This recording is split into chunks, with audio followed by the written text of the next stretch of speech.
नमस्कार साथियों, आज हम लोग जो आपके पाठ्यक्रम में संकलित है चित्रलेखा उपन्यास, उसके बारे में पढ़ेंगे, ठीक है? तो उसके बारे में हम एक कथा वस्तु जान लेते हैं, उसका सारांश जान लेते हैं, उसके बाद जो उसके प्रश्न होंगे, उनका उत्तर लिखेंगे।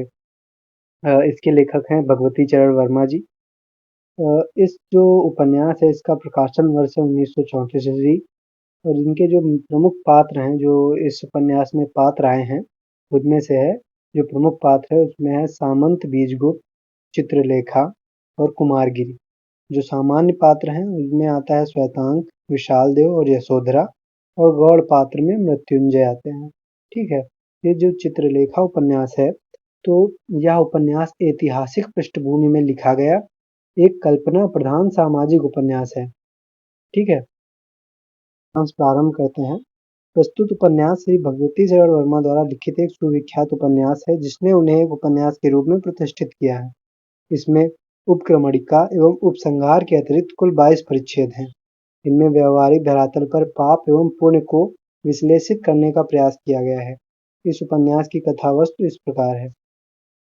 कथानक की शुरुआत पाटलिपुत्र के आश्रम से होती है। यहाँ आश्रम के आचार्य महाप्रभु रत्नांबर अपने दो शिष्यों श्वेतांक और विशालदेव के साथ आसीन हैं। पाप और पुण्य की जिज्ञासा को शांत करने के लिए वे दोनों शिष्य वहां उपस्थित हैं। शिष्यों को का प्रश्न सुनकर गुरु रत्नांबर ने कहा, यदि तुम लोग पाप जानना ही चाहते हो तो तुम्हें संसार में ढूंढना पड़ेगा। अब तुम्हें संसार में प्रवेश करना होगा और उसमें रहकर ही अपने अनुभवों के आधार पर इसका ज्ञान करना होगा। इतना कहकर रत्नांबर अपने दोनों शिष्यों को लेकर निकल पड़े। विशाल देव ब्राह्मण था, इसलिए महाप्रभु ने उसे योगी कुमारगिरि का शिष्य बना दिया। किंतु योगी ने विशाल देव से कहा कि उनके साथ रहकर पाप का पता लगा पाना असंभव है, किंतु मैं तुम्हें पुण्य का रूप अवश्य दिखलाऊंगा, जिसे देखकर तुम पाप का पता लगा सकते हो। महाप्रभु रत्नांबर श्वेतांग को लेकर मध्य रात्रि में सामंत बीजगुप्त के पास पहुंचते हैं। इस समय बीजगुप्त के लिए गृह में पाटलिपुत्र की प्रसिद्ध नर्तकी चित्रलेखा के साथ भोग विलास में निमग्न थे। रत्नांबर श्वेतांग को उन्हीं बीजगुप्त का सेवक बनाकर लौट आते हैं। बीजगुप्त श्वेतांग को चित्रलेखा का परिचय उसकी स्वामिनी कहकर कराता है। उसे मदिरा पात्र देते हुए श्वेतांग का हाथ चित्रलेखा के हाथ से स्पर्श कर जाता है। श्वेतांग का सारा शरीर रोमांचित हो उठता है। वह विश्व का इसे पहला अनुभव बताता है। बीजगुप्त श्वेतांग को प्रतिदिन चित्रलेखा को उसके घर पहुंचाने का काम सौंपते हैं। श्वेतांग का चित्रलेखा के प्रति आकर्षण बढ़ता जाता है।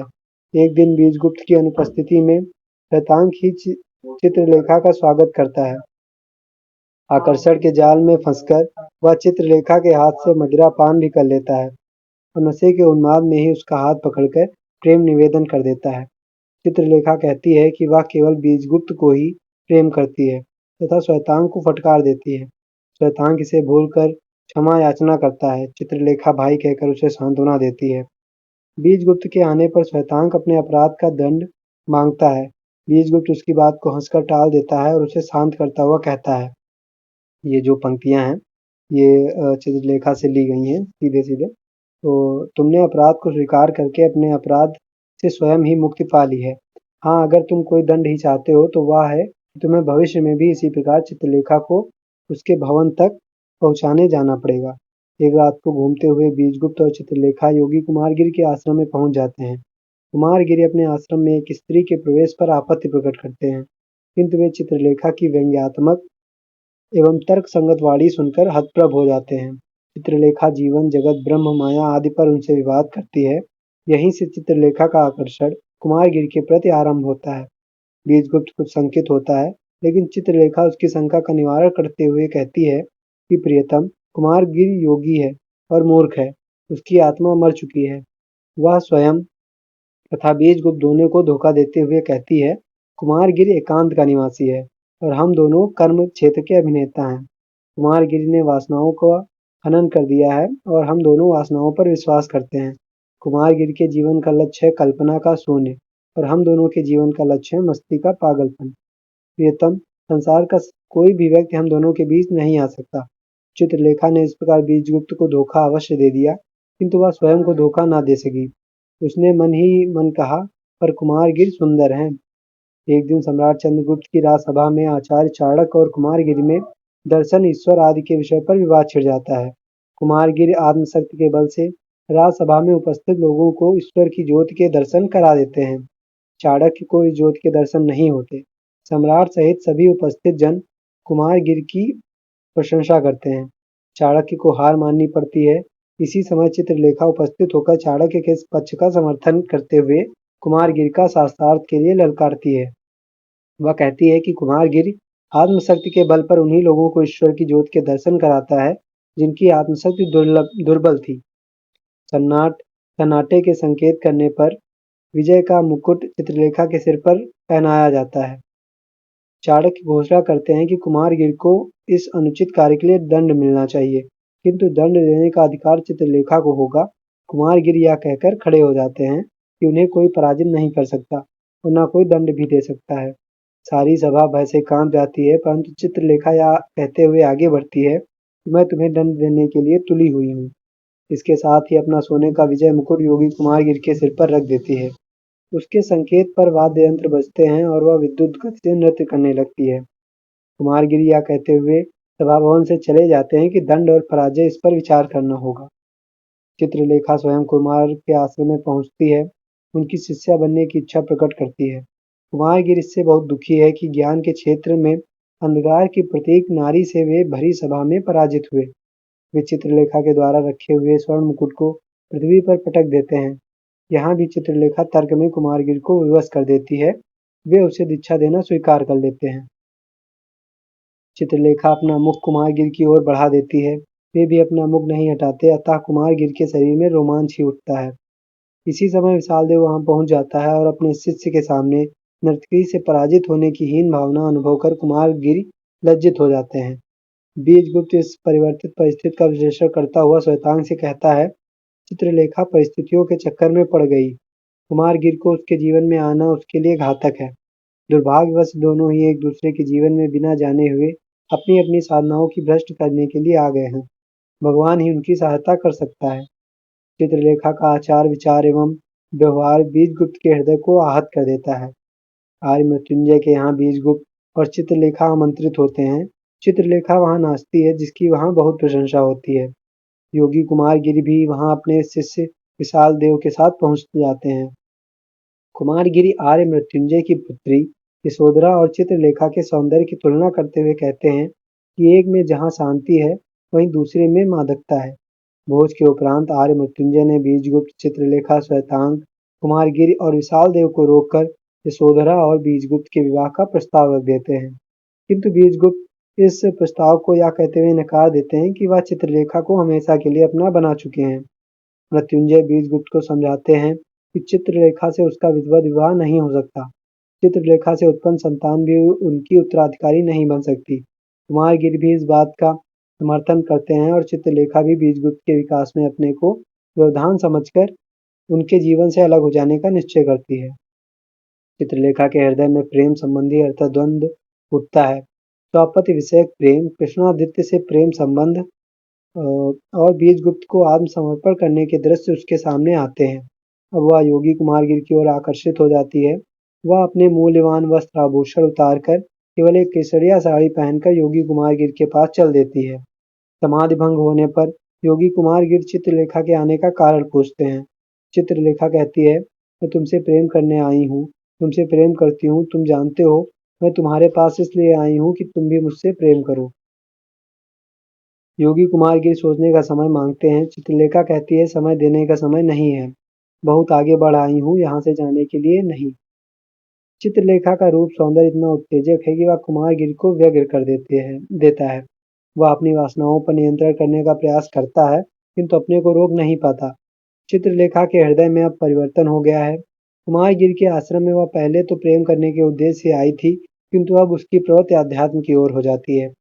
कुमारगिरि को साधना के पथ से हटते देख उसे दुख होता है। वह अपनी चिंता विशालदेव से व्यक्त करती है और बीजगुप्त का पता लगाने के लिए कहती है।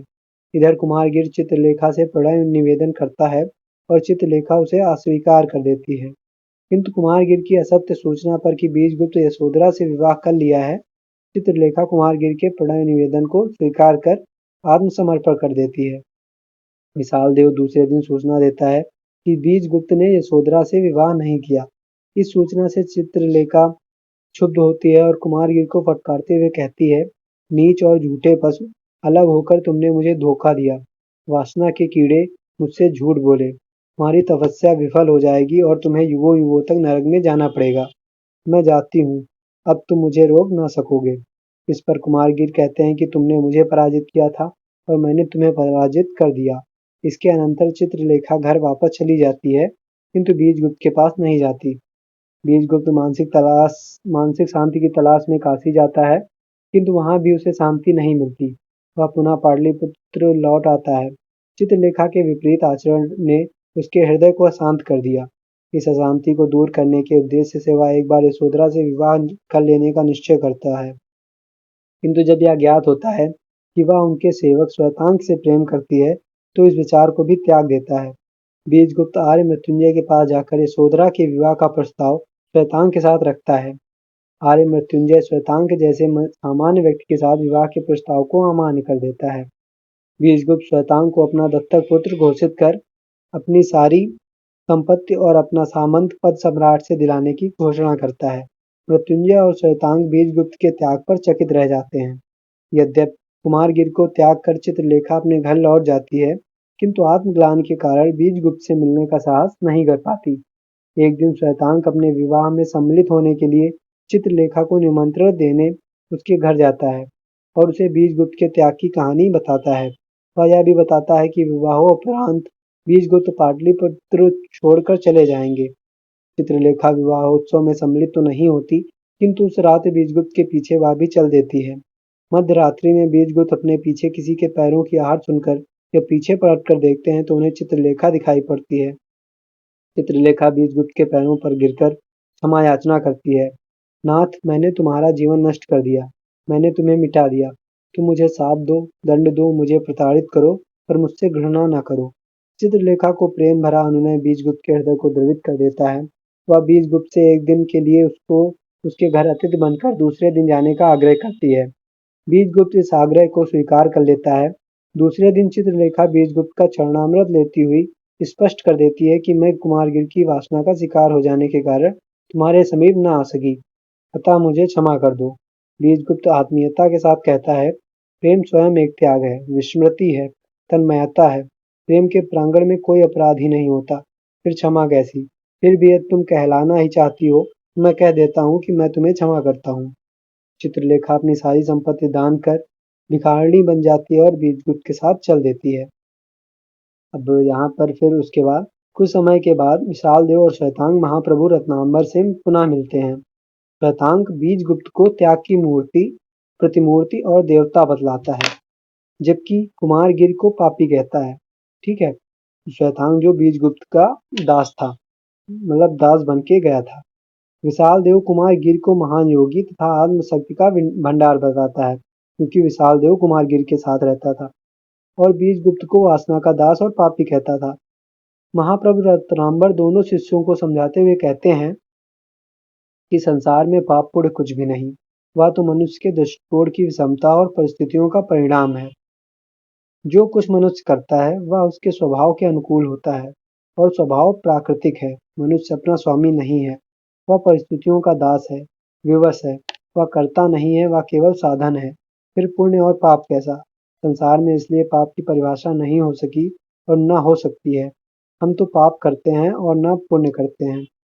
हम केवल वह करते हैं जो हमें करना पड़ता है। ठीक है, तो यहीं पर ये कहानी समाप्त हो जाती है, ये उपन्यास समाप्त हो जाता है। तो ये चित्रलेखा उपन्यास का सारांश हो जाएगा।